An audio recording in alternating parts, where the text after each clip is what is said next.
मेरी भेड़ें मेरी आवाज़ को जानती है और मैं उन्हें जानता हूँ और वह मेरे पीछे चलती है। यीशु, क्या तू जानता है मैं उन्हें लालच देकर फंसाकर अपनी ओर अपनी बातें मनवाता हूँ, तो तू कैसे कहता है कि वो तेरी भेड़े है। देख यीशु, अब फिर से वे मेरी बात सुनेंगे और मेरी मन की करेंगे। देखना है तेरी भेड़ तेरी नहीं सुनेंगे। वाह, कितनी सुंदर है ये जगह जो परमेश्वर ने बनाई। मुझे ये जगह बहुत अच्छी लगी, मैं तो झूम रहा हूँ। वाकई में परमेश्वर कितना अच्छा है जिसने इतनी सुंदर जगह को बनाया है। हम आज परमेश्वर की सृष्टि का आनंद ले रहे हैं क्योंकि परमेश्वर महान परमेश्वर है और आज यह हमें अवसर मिला कि हम उसकी सृष्टि का आनंद लें, है ना दोस्त? हाँ भाई, तू सच कह रहा है। परमेश्वर ने बनाया बहुत खूबसूरत बनाया है। चलो थोड़ा बैठते हैं और कुछ और बातों को जानने का प्रयास कर दूँगा। परंतु मुझे चर्च जाने के लिए बहुत बोरिंग लगता है और बाइबल को पढ़ने तक ठीक है, परंतु उसको पढ़ने के बाद उसको मानने के लिए मुझे बहुत अजीब लगता है। पता नहीं क्यों, परंतु ये सच है कि मुझे बाइबल तो मैं पढ़ता हूँ परंतु उसके वचन को मानने के लिए मुझे ठीक नहीं लगता। मैं भी परमेश्वर की बातों को मानता हूँ परंतु मुझे कभी ऐसा नहीं लगा और उसके वचन को मानने में मुझे अच्छा लगता है क्योंकि वो मुझे जीवन देता है। जब मैं उसके वचन को पढ़ता हूँ तो मेरे अंदर एक एनर्जी आती है, एक ताकत मेरे अंदर आती है और जब मैं दिल से पढ़ता हूँ तो मेरा सच में मन लगता है। मेरे भाई, तुम भी परमेश्वर के वचन को दिल से पढ़ो तो तुम्हारा भी मन लगेगा। देख भाई, देख तो ज़रा, कितनी सुंदर और खूबसूरत लड़की जा रही है। शायद मैं अपना दिल उसको दे दूँ, मुझे वो पसंद आ गई है। मैं उससे प्यार करना चाहता हूँ, मैं अपना दिल उसको देना चाहता हूँ। नहीं भाई, मैं परमेश्वर के वचन के खिलाफ़ कोई काम नहीं करूँगा। जैसे बाइबल मुझे सिखाती है मैं वैसा करूँगा। मैं अपना मन यहाँ वहाँ नहीं दूँगा, मैं अपना मन परमेश्वर को दूँगा। मैं अपना मन यीशु मसीह की बातों को और यीशु मसीह को दूँगा क्योंकि मैं यीशु मसीह से प्रेम करता हूँ। मुझे किसी और से प्रेम करने की आवश्यकता नहीं है। जब मेरी उम्र होगी तो प्रभु की कृपा से मेरी शादी होगी, परंतु अब मुझे कोई यहाँ वहाँ मन नहीं लगाना है।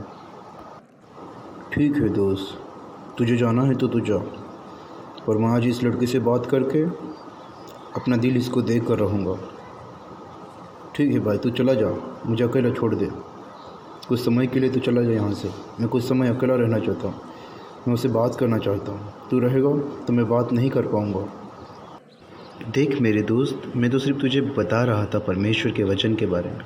हम दोनों विश्वासी हैं और एक विश्वासी भाई होने के नाते मैं तुझे बता रहा था कि ये जहाँ पे तू चल रहा है वो गलत है। यदि तुझे ऐसा लग रहा है तो ठीक है, मैं यहाँ से चला जाता हूँ।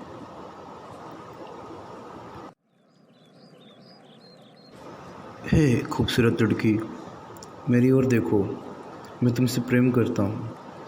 तुम्हें यहाँ पर देखकर मेरा मन खूब आनंदित है। क्या तुम मेरी गर्लफ्रेंड बनोगी? मैं सच में तुझे लाइक करता हूँ। Thank you. क्या मैं सच में खूबसूरत हूँ? तुम्हें ऐसा लगता है? आओ ना, यहाँ बैठो ना, मुझसे कुछ बातें करो। मैं तुम्हें बहुत लाइक करता हूँ, प्लीज़ बैठो ना। मैं राह चलते किसी अजनबी के मुंह नहीं लगती। कोई भी आ जाता है लाइक करने के लिए। शायद मेरा दोस्त जॉन सही कह रहा था कि परमेश्वर के सिवा किसी पर भी मन नहीं लगाना चाहिए। मैं कई बार अपनी बातों को पूरा करने के लिए परमेश्वर की बातों को भूल जाता हूँ। मैं भूल जाता हूँ कि मैं परमेश्वर का जन हूँ और शैतान की बातों पर मन लगा बैठता हूँ। मेरे दोस्त, तुम कहाँ हो? मेरे पास आओ और मुझे परमेश्वर की बातों को बताओ। हे दोस्त, मैं जानता था, इसलिए मैं तुझे परमेश्वर के वचन के बारे में बता रहा था कि परमेश्वर के वचन के अलावा हमें किसी बात पर मन नहीं लगाना चाहिए। यदि तुम मन नहीं लगाते तो आज परमेश्वर के सामने तू भी एक अच्छा विश्वासी होता, परंतु अभी देर नहीं है। आप चाहते हो तो आज से परमेश्वर के वचन को मान सकते हो, पूरी रीति से मान सकते हो, दिल से मान सकते हो। अगर हम दिल से मानेंगे तो हम सच में परमेश्वर के प्रिय पुत्र कहलाएंगे। हे दोस्त, मुझे माफ़ कर दो।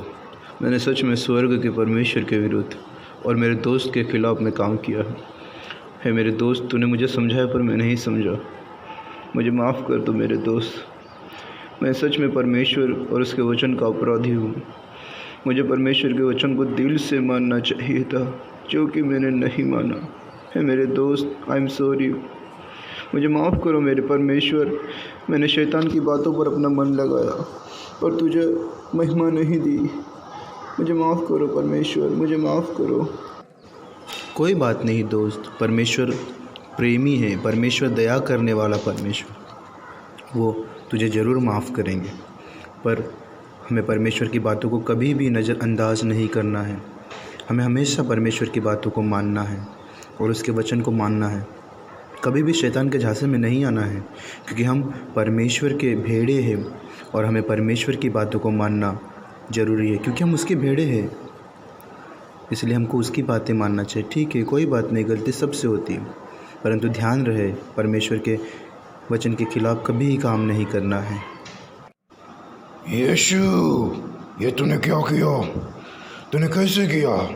वो मेरी बातें सुन रहा था। आखिर यीशु तो चाहता क्या है? मैं उसे नाश करना चाहता था। मैं उसे अधोलोक में मेरे पास लेकर आना चाहता था। यीशु, तूने ऐसा क्यों किया? मैं नहीं चाहता कि कोई भी नाश हो। मैं चाहता हूँ कि हर एक को मन फिराव का अवसर मिले और कोई भी नाश न हो, परंतु अनंत जीवन के वारिस हो जाए, क्योंकि वे मेरे बच्चे हैं, मेरे हाथों से सृजे गए मेरी संतानें हैं। मैं उनसे प्रेम करता हूँ और किसी को भी नाश होने के लिए नहीं, परंतु अनंत जीवन पाने के लिए बुलाता हूँ। हे शैतान, मेरे सामने से दूर हो जा, मेरे लोगों के बीच से दूर हो जा। तेरा हमारे बीच में कोई काम नहीं। जो मेरी भेड़ें हैं वो सच में मेरी है और वो मुझे जानती है, क्योंकि मैं उनको पुकारता हूँ और मेरी भेड़ें पुकारने वाले के शब्द को पहचानती है। हे मेरे भेड़ों, मैं तुमसे प्रसन्न हूँ कि तुम मेरी बातों को जानते और मानते हो। मेरी और भी भेड़ें हैं, मेरे और भी बच्चे हैं जो मेरा कहना नहीं मानते, परंतु मैं उन्हें आज भी एक अवसर देना चाहता हूँ और कहता हूँ, हे मेरे बच्चों, लौट आओ, स्वर्ग का राज तुम्हारा है। हे मेरे बच्चों, मन फिराओ, मैं तुम्हारी राह तकता हूँ। मैं तुम्हारा इंतज़ार करता हूँ अपने स्वर्ग के फाटक के पास। तुम मुझ में होकर प्रवेश करो।